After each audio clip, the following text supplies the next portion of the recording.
ESPN's Brian Windhorst reported no current players are guaranteed spots if James decides to decline his player option for next season. Especially noting, though, that Kevin Love will be made fully available.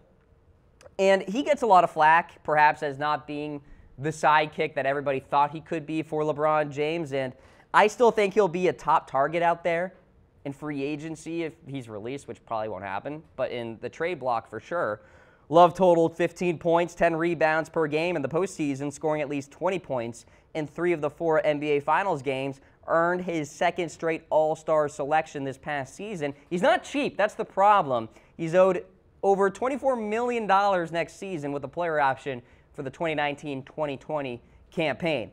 Anyone who trades for Kevin Love obviously has to make sure he can fit well with the team before the price tag begins to inflate a little bit and it gets harder on the salary cap for whatever team actually goes out and tries to get Kevin Love. So he got a lot of flack in the NBA Finals, and perhaps rightfully so at times, but he scored a good amount of points on an average basis. So he wasn't like the worst player on the court. Harris Rubenstein has been very vocal about Kevin Love.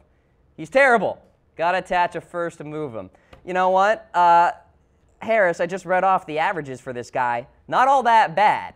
Saying he's terrible, I mean, that's quite a hyperbolic statement, my friend. George, trade Love to OKC for Melo. How about that? That'd be an interesting deal there. Melo getting traded yet again?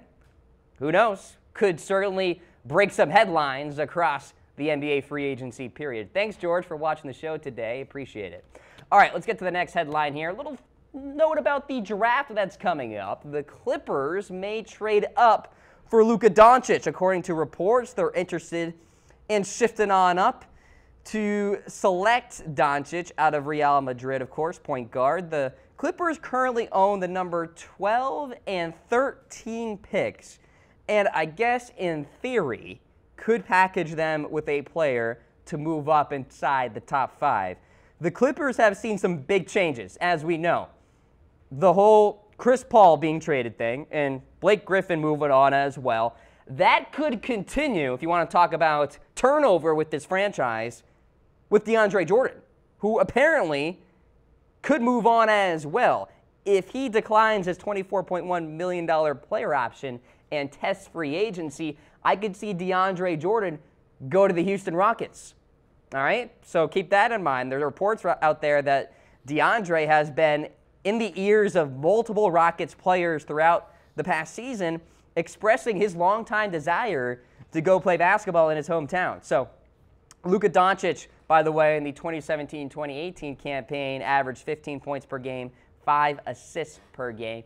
Is he the best prospect, though, for the 2018 NBA draft? Let me know in comments who's the best prospect. Is it Doncic? Is it DeAndre Ayton? Could be a possibility. I think he is the favorite to land the number 1 selection there. Maybe Jaren Jackson, maybe one of the Bridges. Who knows? Let me know. I appreciate you guys chiming in, and you can be featured here on the Cam Rogers Show presented by FanDuel.